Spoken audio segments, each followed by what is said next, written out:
नवमः पाठः है, नौवां पाठ। अहमपि विद्यालयं गमिष्यामि।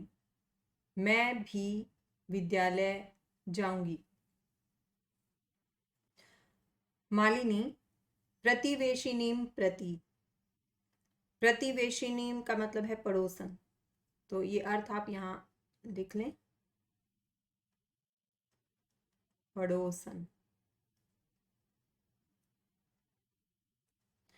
प्रतिवेशिनीं प्रति, मालिनी जो है अपनी पड़ोसन के प्रति, पड़ोसन को कहती है। गिरिजे संबोधन है इसलिए एक ही मात्रा है, नहीं तो ये नाम है गिरिजा। कि गिरिजा मम पुत्र है मातुल गृहम प्रति प्रस्थित है। मेरा पुत्र मामा के घर गया है। काचिद अन्यां कामपि महिला कार्यार्थम जानासि तरहि प्रेषय। कोई अन्य कामपि महिला, कोई भी महिला कार्य के लिए, कार्यार्थम कार्य के लिए, जानासी जानती हो, तरही तो प्रेषय भेज देना। तो मालिनी अपनी पड़ोसन गिरिजा से कहती है कि मेरा पुत्र मामा के घर गया हुआ है और कोई अन्य महिला कार्य के लिए जानती हो तो उसे भेज देना। तरही ये अव्यय शब्द है। तरही का मतलब तो। गिरिजा आम सखी, हाँ सहेली, अद्य प्रातः एव मम सहायिका स्वसुतायाः कृते कर्मार्थं पृच्छति स्म। श्वः प्रातः एव तया सह वार्तां करिष्यामि। ये हाँ सहेली, आज, अद्य मतलब आज, ये अव्यय शब्द है। प्रातः एव अव्यय शब्द है। आज सुबह ही मेरी सहायिका अपनी पुत्री के लिए, काम के लिए पूछ रही थी। श्वः आने वाले कल में, ही तया सह उसके साथ बातचीत करिष्यामि करूंगी। अग्रिम दिने प्रातः काले 6:00 एव मालिन्याः गृहघण्टिका आगन्तारं कमपि सूचयति। मालिनी द्वारम् उद्घाटयति, पश्यति यत् गिरिजायाः सेविकया दर्शनया सह एका 8 वर्षदेशीय बालिका तिष्ठति। अगले दिन सुबह 6 बजे, 6 बजे ही मालिनी के घर की घंटी आने वाले किसी की सूचना देती है।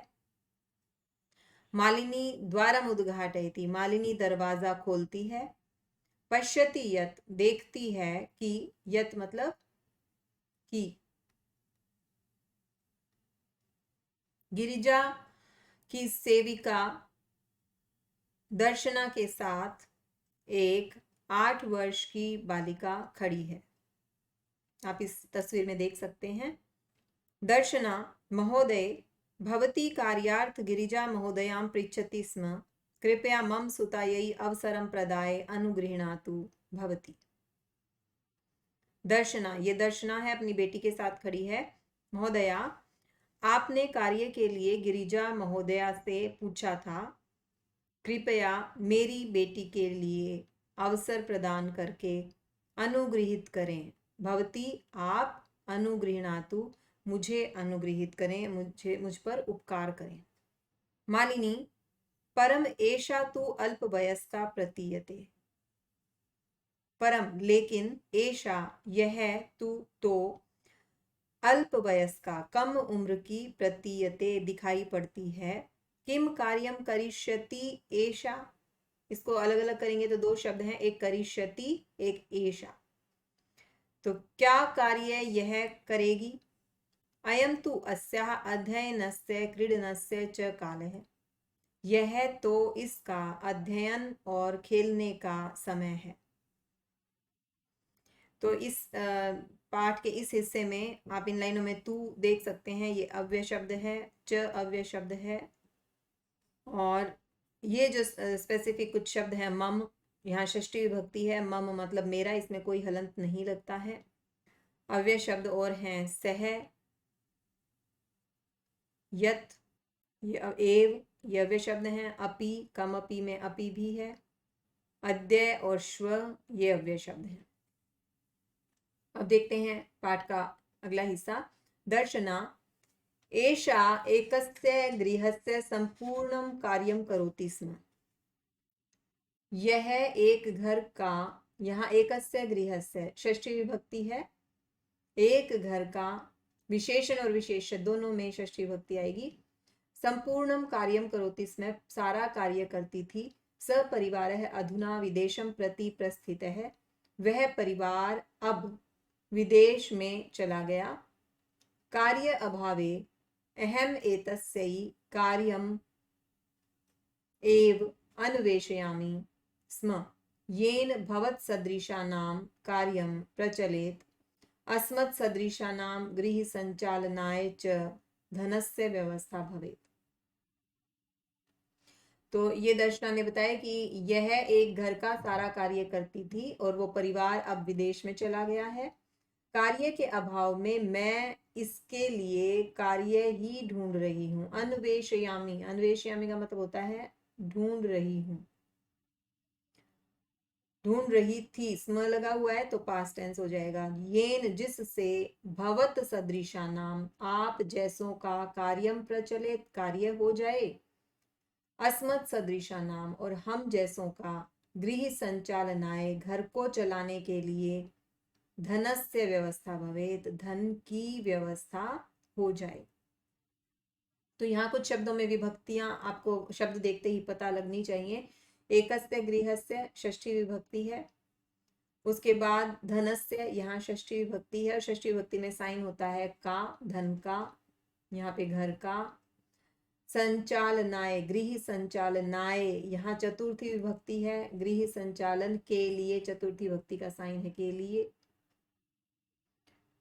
और अभावे, कार्य अभावे, तो यहाँ सप्तमी विभक्ति है, कार्य के अभाव में। और कुछ अव्यय शब्द यहाँ जो आए हुए हैं वो आप देख सकते हैं, अधुना, प्रति, च, तो ये कुछ शब्द हैं। मालिनी, परम एतत् तु सर्वथा अनुचितम, लेकिन यह तो सर्वथा अनुचित है। किम न जानासि यत् शिक्षा तु सर्वेषां बालकानां सर्वासां बालिकानां च मौलिकः अधिकारः। क्या नहीं जानती कि शिक्षा तो सभी बालकों का और सभी बालिकाओं का मौलिक अधिकार है, मूल अधिकार है, बेसिक अधिकार है। दर्शना, महोदये, अस्मत् सदृशानां तु मौलिकाः अधिकाराः केवलं स्व उदरपूर्तिरेव अस्ति। महोदया, हमारे जैसों का तो मौलिक अधिकार केवल अपने स्व, अपने उदर, पेट, पूर्ति, उसको भरना, अपने पेट को भरना ही हम जैसों का मौलिक अधिकार है। एतस्य व्यवस्था यही एव, और इसकी व्यवस्था के लिए ही अहम सर्वस्मिन् दिने, मैं सारा दिन पंच षड गृहाणाम कार्यम करोमि, 5-6 घरों में कार्य करती हूँ। मम रुग्णः पतिः तु किंचिदपि कार्यम न करोति। मेरे रोगी पति तो कुछ भी, किंचित कुछ, अपि भी कार्य नहीं करते हैं।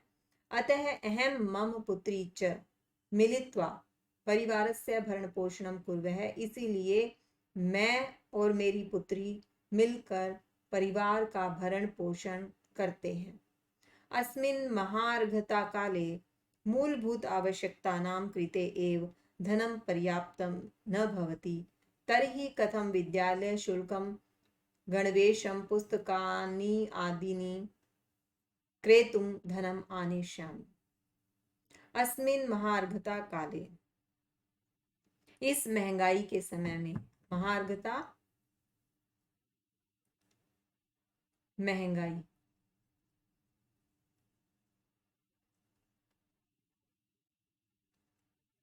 इस महंगाई के समय में मूलभूत आवश्यकताओं के लिए ही धन पर्याप्त नहीं होता है, तरही तो कैसे विद्यालय का शुल्क, यूनिफॉर्म या ड्रेस कहिए आप उसको, या वेशभूषा कहिए, और पुस्तकें आदि खरीदने के लिए धन आएगा। धन लाऊंगी, कहाँ से लाऊंगी मैं ये धन। अब इस पाठ का अगला हिस्सा देखते हैं। मालिनी, अहो अज्ञानम भवत्या, अरे ये तुम्हारा अज्ञान है। किम न जानासी, क्या नहीं जानती हो। यत की, यत का मतलब है कि, इसको मैं फिर बार बार लिख रही हूँ क्योंकि नया शब्द है आपके लिए, याद होना चाहिए आपको, अव्यय शब्द भी है ये। नवोत्तर द्विसहस्र तमे वर्षे, इसका मतलब है 2009वें वर्ष में, सर्वकारेण, सरकार के द्वारा, सर्वेषां बालकानां, सभी बालकों के लिए, सर्वासां बालानां कृते, सभी बालिकाओं के लिए, शिक्षायाः मौलिक अधिकारस्य घोषणा कृता, शिक्षा के मौलिक अधिकार की घोषणा की गई थी। यद अनुसारम, जिसके अनुसार, षड वर्षेभ्यः, 6 वर्ष से आरंभ होकर, 14 वर्ष पर्यंतम, 14 वर्ष की उम्र तक, सर्वे बालाः, समीपस्थं सर्वकारीयं विद्यालयं, समीप स्थित सरकारी विद्यालय को प्राप्त कर, न केवलम निःशुल्कम शिक्षामेव प्राप्स्यन्ति, न केवल निःशुल्क, बिना शुल्क के शिक्षा ही प्राप्त करेंगे, अपितु बल्कि, निःशुल्कम गणवेशम पुस्तकानि, पुस्तक स्यूतम, पादत्राणम, मध्याह्न भोजनम, छात्रवृत्तिम इत्यादिकम सर्वम एव प्राप्स्यन्ति, बल्कि निःशुल्क, बिना शुल्क के, गणवेशम यूनिफॉर्म, कपड़े, पुस्तकें, बैग, बस्ता, जूते, दोपहर का भोजन, छात्रवृत्ति इत्यादि सब ही प्राप्त करेंगे। दर्शना अपि एवं, ऐसा है, आश्चर्येण मालिनी पश्यति, आश्चर्य के साथ मालिनी को देखती है। मालिनी आम वस्तुतः एवमेव, हाँ वास्तव में, वस्तुतः का मतलब है वास्तव में, एवं एव ऐसा ही है, वस्तुतः का मीनिंग आप लिख सकते हैं, वास्तव में ऐसा ही है। दर्शना कृतार्थतां प्रकटयन्ति, कृतार्थता प्रकट करते हुए, धन्यवाद देते हुए,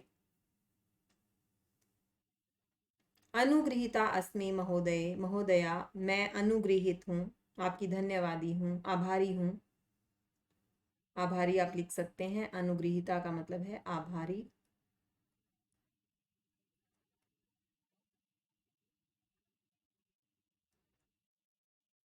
एतद बोधनाय, यह इस जानकारी के लिए, यहाँ चतुर्थी विभक्ति है। अहम अद्य एव अस्याः प्रवेशं समीपस्थे विद्यालये कारयिष्यामि, मैं आज ही, अद्य एव अस्याः, आज ही इसका प्रवेश समीप स्थित विद्यालय में करवा दूंगी। दर्शनायाः पुत्री, दर्शना की पुत्री, उल्लासेन सह, खुशी के साथ, अहम विद्यालयं गमिष्यामि, मैं विद्यालय जाऊंगी, अहम अपि पठिष्यामि, मैं भी पढ़ूंगी, इत्युक्त्वा करतल वादन सहितम नृत्यति, ऐसा कहकर ताली बजाकर नाचती है। मालिनी प्रति च कृतज्ञतां ज्ञापयति, मालिनी के प्रति कृतज्ञता प्रकट करती है। ज्ञापयति का मतलब है प्रकट करना।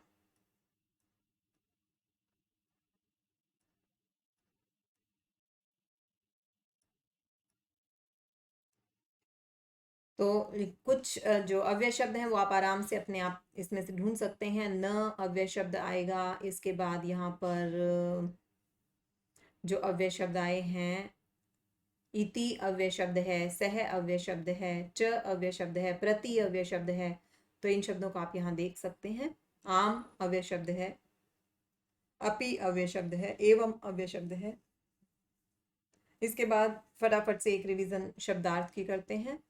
प्रतिवेशिनी पड़ोसन, प्रेषय भिजवा दो, श्व आने वाला कल, गृह घंटिका घर की घंटी, अश्वर्ष देशिया लगभग 8 साल की, क्षमा स्मर्ट। नेक्स्ट पेज पे देखते हैं। भवत सदृशा नाम, आप जैसों का, अस्मत् सदृशा नाम, हम जैसों का, स्वोदर पूर्ति रेव, अपने उदर की पूर्ति करना, मद्यपह शराब पीने वाला, महार्घता काले महंगाई के समय में, पाद त्राणम जूते। तो इस तरीके से ये पाठ यहाँ खत्म होता है।